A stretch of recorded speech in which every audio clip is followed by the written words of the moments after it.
je vais tester tes nerfs crâniens, d'accord? Et en se faisant pas à pas, je vais t'expliquer qu'est-ce que je teste, quelle paire de nerfs crâniens et comment j'arrive à savoir s'il y a un souci ou pas. Déjà, les nerfs crâniens font partie du système nerveux périphérique. Ils véhiculent les informations entre l'encéphale et les autres parties du corps. Ils permettent des fonctions physiologiques adaptées et on peut être amené à les examiner lorsqu'il y a une suspicion de troubles neurologiques. Tous les nerfs crâniens vont par paire et desserrent les deux côtés du corps. On les numérote de 1 à 12. Chaque paire de nerfs crâniens est associée à une fonction motrice, sensitive ou les deux. À travers ces vidéos, je vais parcourir un examen des nerfs crâniens classique, exercice par exercice, tout en associant la paire de nerfs crâniens qu'on va tester pour chaque exercice. J'espère que ça vous plaira d'en apprendre un peu plus sur le côté médical derrière ces vidéos classiques et j'espère que ça vous détendra davantage. Si le sujet te plaît, j'ai fait une vidéo longue où je vais bien plus en détail sur tous les nerfs crâniens. Je te laisse la retrouver sur ma chaîne principale. Je vais commencer par la première paire de nerfs crâniens, c'est les nerfs olfactifs, d'accord? Il s'agit d'une paire de nerfs sensitifs. Tout simplement, son but est de remonter les informations captées par le nez au cerveau pour être analysées et compris. Pour ce faire, c'est très simple, on va prendre quelque chose qui sent bon, qui a une odeur reconnaissable. Et ce qu'on va faire, c'est qu'on va boucher une narine, ok? Et on va tout simplement essayer de comprendre ce qu'on sent et on va attendre la bonne réponse, bien sûr. Donc je te laisse boucher une de tes deux narines. Voilà. Voilà, et j'arrive avec le flacon. Est-ce que tu peux me dire ce que tu sens? Ok, très bien. On va recommencer de l'autre côté. Donc là, tu bouges ton autre narine. Voilà, est-ce que tu sens la même chose? Est-ce que c'est un peu moins fort comme odeur? Est-ce que tu vois des différences? Non? Ok, c'est très bien. En fait, cette paire de nerfs, c'est rarement celle qu'on va tester en premier. Parce que ce qui est intéressant, c'est que ça impacte énormément le goût. En fait, quand on mange des aliments, les gens ne vont pas forcément se plaindre d'une différence dans leur odorat, mais plus d'une perception différente des goûts. Les aliments qui s'adoraient avant n'ont plus le même goût, ont un goût un peu moins fort ou changé. Et c'est tout simplement parce que on a tendance à associer les goûts gustatifs avec l'odeur des aliments et quand on perd une partie de cette information, ça change notre perception du goût. Voilà, donc ça c'était pour la paire de nerfs olfactifs. Aujourd'hui, on va tester ensemble la paire de nerfs optiques, donc la paire de nerfs numéro 2. Le but des nerfs crâniens optiques, c'est de remonter les informations des bâtonnets et des cônes de la rétine jusqu'à l'encéphale pour être analysées. D'accord ? Ça régit aussi la réaction naturelle des pupilles à une lumière forte et c'est comme ça qu'on va aussi le tester. Donc ce que je vais te demander, c'est déjà de fixer mon nez, fixe mon nez et cache un de tes deux yeux comme ça avec ta main. Voilà. Moi je vais arriver avec ma petite lumière. Hop. Voilà. Et je vais tout simplement mettre la lumière doucement sur l'œil qui n'est pas sous la main, qui n'est pas caché. Là, je vais observer une réaction appropriée de la pupille. Très bien. Je vais te demander de retirer ta main maintenant. Je vérifie que les deux pupilles sont bien similaires, que même celle qui était à l'ombre, dans l'obscurité, a réagi. Voilà, on cherche une symétrie. C'est souvent ce qu'on fait avec les nerfs crâniens, on va chercher une symétrie. On fait pareil de l'autre côté. Là, tu vas cacher ton autre œil avec ta main. Voilà, et moi je vais recommencer avec ma petite lumière. Voilà, j'observe une réaction tout à fait normale de la pupille qui n'est pas cachée. Tu peux retirer ta main. Voilà, et voilà, donc encore une fois, une réaction appropriée des deux pupilles, ce qui est parfait.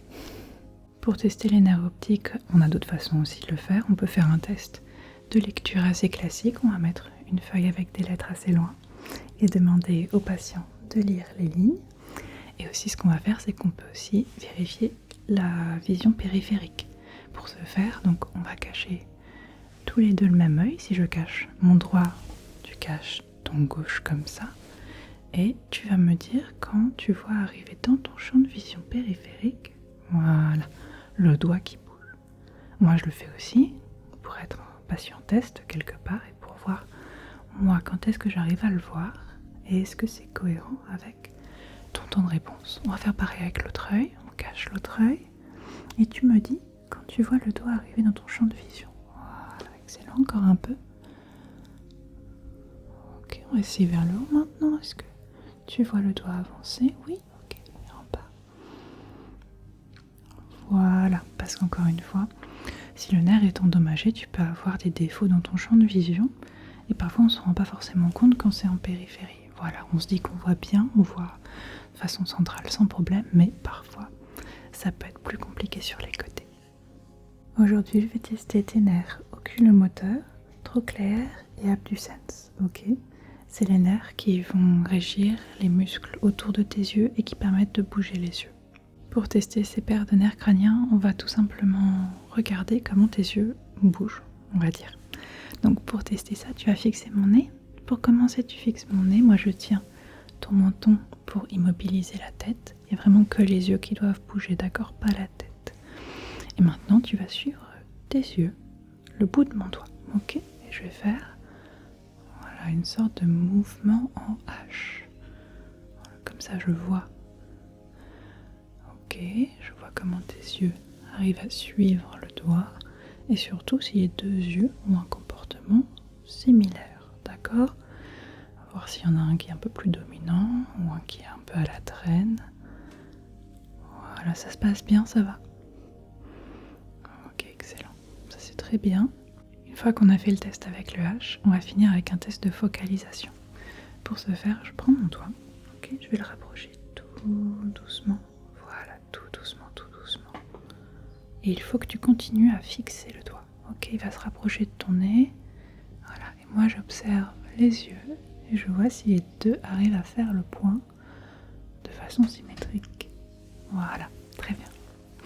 Globalement, en fait, quand il y a un souci sur ces nerfs crâniens, ce qu'on voit souvent, c'est que la personne va avoir un œil qui part sur le côté, en fait, il y aura un défaut assez évident dans le comportement d'un des deux yeux, souvent. Et aussi, en fait, ça peut occasionner des visions troubles, des migraines, des soucis tout simplement chez le patient. Et ce qu'on peut voir, c'est que souvent, il va essayer de compenser naturellement ses soucis de vision en se tenant de façon un peu, voilà, inhabituelle, on va dire. La personne peut essayer, imaginons, cet œil-là ne veut plus répondre et regarde sur le côté. Le patient va se positionner peut-être plus comme ça pour que l'œil qui, lui, est mobile suive la même direction pour ne pas avoir de vision double et tout simplement éviter des maux de tête. Voilà. Donc il y a des signes avant-coureurs que peut-être ces nerfs crâniens sont endommagés. Aujourd'hui, on teste tes nerfs crâniens trijumeaux. Grâce aux nerfs trijumeaux, il y a en fait toutes les sensations de ton visage qui vont pouvoir remonter à l'encéphale et être analysées. Comme son nom l'indique peut-être, il est réparti en 3 parties. Globalement, on a une partie supérieure du visage. Voilà, c'est toute une partie qui va renvoyer donc ces signaux par les nerfs trijumeaux à ton encéphale. Donc tout simplement, si on te touche au niveau du front, du cuir chevelu, des sourcils, tu vas le savoir et l'information va être remontée. Voilà. Il y a une deuxième partie qui est plus milieu du visage, donc on aura tout ce qui est nez, joues, paupières inférieures.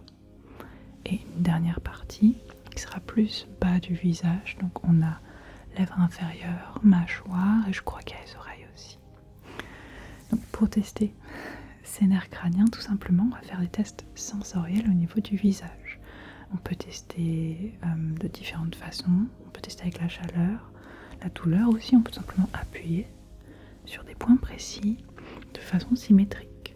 Mais comme tu l'as compris, vu que ces nerfs crâniens sont décomposés en 3 parties du visage, il faut tester ces 3 parties. Parce que si on teste que la partie médiane, typiquement, on peut ne pas se rendre compte d'un souci en partie haute ou basse. Pour tester les nerfs trijumeaux, différentes possibilités s'offrent à nous. Moi, ce que j'aime faire, c'est déjà demander au patient de fermer les yeux. Voilà, de bien fermer les yeux. Et je vais arriver avec un petit outil que je vais aller positionner de chaque partie du visage, ici de chaque partie du nez. J'appuie doucement sur le visage et je demande au patient s'il arrive à sentir le toucher. D'autant plus qu'ici on est sur un petit marteau métallisé, donc il y a un petit effet prêcheur aussi qu'on peut tester. Et je vais faire pareil de façon symétrique de l'autre côté. Voilà. L'important c'est de savoir si la sensation est bien perçue, si la sensation est perçue de façon symétrique des deux côtés aussi. Est-ce que on a bien senti à gauche comme à droite? Et ça, on va le faire effectivement sur les 3 parties du visage. Donc, au niveau du front, sur les joues qu'on vient de faire, et on peut aussi faire de chaque côté de la bouche, en dessous, au niveau du menton. Voilà. Un autre test possible, c'est encore une fois de fermer les yeux, et cette fois-ci de demander au patient s'il sent quelque chose de doux ou de plutôt dur. Voilà, donc là on va essayer ça. Est-ce que c'est doux ou est-ce que c'est dur? Très bien, est-ce que c'est doux ou est-ce que c'est dur? Encore un peu là, est-ce que c'est doux ou est-ce que c'est dur? Ok, est-ce que c'est doux ou est-ce que c'est dur là? D'accord, et là est-ce que c'est doux ou est-ce que c'est dur? Ok, et là est-ce que c'est doux ou est-ce que c'est dur? Un tout dernier, est-ce que c'est doux ou est-ce que c'est dur? Voilà, donc comme on l'a dit, on essaie de vérifier si les sensations sont symétriques à gauche et à droite, et surtout, on teste bien les 3 parties. Aujourd'hui, on teste la paire de nerfs crâniens facial. Donc le nerf facial va régir tout simplement les mouvements du visage, entre autres, mais pas que. Ça va aussi régir une partie des goûts perçus par la langue et les sensations au niveau de l'oreille externe, entre autres. Donc pour tester cette paire de nerfs crâniens, qu'est-ce qu'on va faire? Déjà, on va commencer par observer le patient et s'assurer qu'il y ait une bonne symétrie du visage. Voilà. Parfois, ça peut se voir assez vite qu'effectivement, il y a la partie gauche ou droite du visage qui ne suit pas en termes d'émotion, d'expression des émotions, on va dire. Même lorsque la personne parle, il y a effectivement une partie du visage qui aura plus de mal à tout simplement bouger. Donc pour ce test, on va tout simplement demander au patient de faire quelques expressions. Voilà.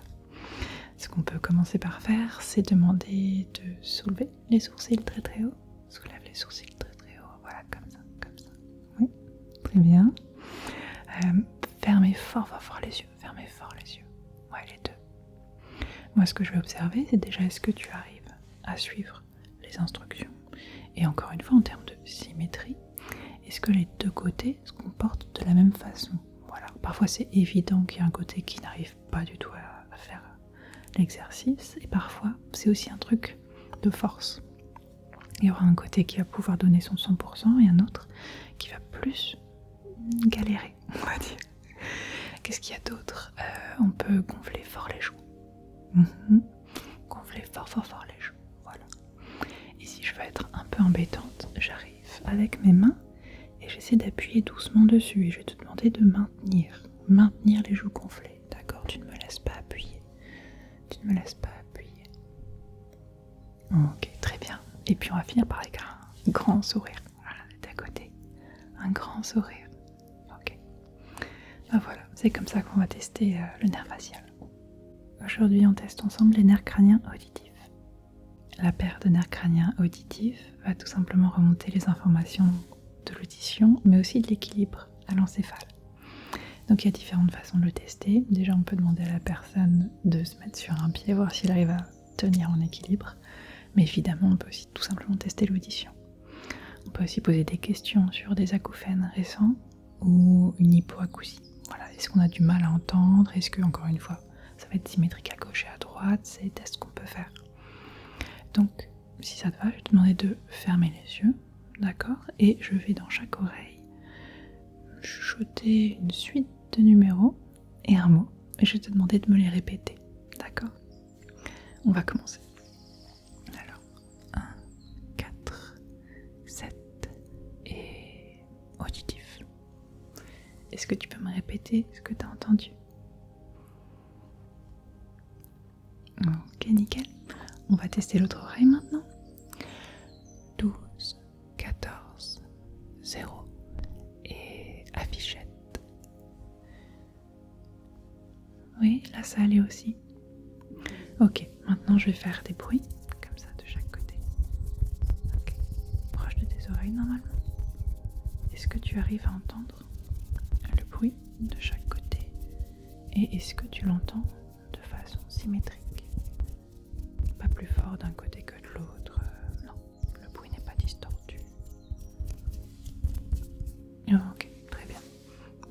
priori, tes nerfs crâniens auditifs vont bien. Aujourd'hui, on teste tes nerfs crâniens glossopharyngiens et vagues. Pour tester ces deux paires de nerfs crâniens, on va faire un test très très classique quand on va chez le médecin. C'est tout simplement d'ouvrir la bouche. Voilà, ouvre la bouche et tire la langue en disant ah. Vas-y. Voilà, vas-y, tire la langue, dis ah. Voilà. Et moi, qu'est-ce que je vais faire? Moi, je vais regarder ton palais et le fond de ta gorge, ok? Je vais m'assurer que le palais s'élève de façon symétrique. Voilà, et que les mouvements sont beaux, sont symétriques et que tu arrives tout simplement à faire ce que je te demande de faire. Voilà, c'est une paire de nerfs crâniens. En fait, donc le premier, glossopharyngien, va aussi régir l'oreille interne, mais c'est des choses qui sont un peu plus compliquées à tester comme ça. Là, c'est un peu le test parfait pour combiner les deux paires de nerfs crâniens. C'est aussi des nerfs qui vont régir typiquement la déglutition. Donc ça, en fait, on peut déjà poser des questions. Est-ce que la personne arrive à se nourrir et à s'hydrater normalement? Et surtout, tout simplement, on peut lui proposer un verre d'eau, voir comment ça se passe, si la personne arrive à boire sans souci, ou voilà, s'il peut y avoir des soucis de fausse route, ce qui peut indiquer un souci avec la déglutition. Donc c'était ça pour les paires de nerfs crâniens 9 et 10. Aujourd'hui, on teste ensemble ta paire de nerfs crâniens accessoires. Pour les nerfs accessoires, donc ça va être une paire de nerfs qui va régir le mouvement de ton cou et de tes épaules, ok, en rotation, flexion, extension. Donc pour ce faire, j'ai déjà observé, est-ce que j'ai l'impression que tu as une posture asymétrique à ce niveau-là? Et si c'est pas le cas, je vais te demander de faire quelques mouvements pour moi. Donc je vais prendre mes mains, je vais les poser sur tes épaules et je vais te demander de soulever les épaules avec le plus de force possible, d'accord? Je vais mettre un petit peu de pression avec mes mains pour t'en empêcher et je veux que tu résistes, ok? Donc vas-y, soulève. Voilà tes épaules. Voilà, je mets un peu de pression mais continue. Ok. Très bien. Un autre test qu'on peut faire, c'est moi je vais mettre une main sur ta joue et je vais te demander de presser contre ma main. D'accord? Moi je vais essayer de t'en empêcher doucement avec ma main. Voilà, donc essaie de tourner ta tête vers ma main, comme ça. Vas-y, continue, encore. Voilà, continue. Ok, on fait pareil de l'autre côté. Et moi à chaque fois, je regarde, voilà, force, voilà, tourne la tête. Moi j'essaie de voir si tu arrives à déjà bien le faire et si, encore une fois, je sens moins de force d'un côté ou de l'autre. Encore, continue. Ok, très bien. Aujourd'hui, je teste tes nerfs crâniens hypoglosses. Les nerfs crâniens hypoglosses vont tout simplement régir les mouvements de ta langue. Donc pour tester, déjà je vais te demander d'ouvrir la bouche, voilà, de sortir ta langue. Et j'ai déjà tout simplement regardé si ta langue a tendance à pencher à gauche ou à droite. Voilà, ça peut m'indiquer un des deux nerfs qui aurait potentiellement un souci. Ok. Et pour tester, je te demandais de bouger ta langue de gauche à droite. Voilà, tu attires et tu la fais bouger de gauche à droite. Voilà. Tu essaies de le faire symétriquement. Voilà, gauche, droite, comme ça. Et moi, encore une fois, ce que je vais observer, c'est est-ce que le mouvement, tu arrives à le faire de façon symétrique? Est-ce que tu mets autant de force, on va dire, à gauche ou à droite? Mais encore une fois, s'il y a un souci, c'est quelque chose qu'on voit très vite, parce que tu n'arrives pas tout simplement à faire ce mouvement. Donc c'est quelque chose qu'on va pouvoir découvrir assez rapidement. Voilà. Donc c'est tout pour la paire de nerfs crâniens.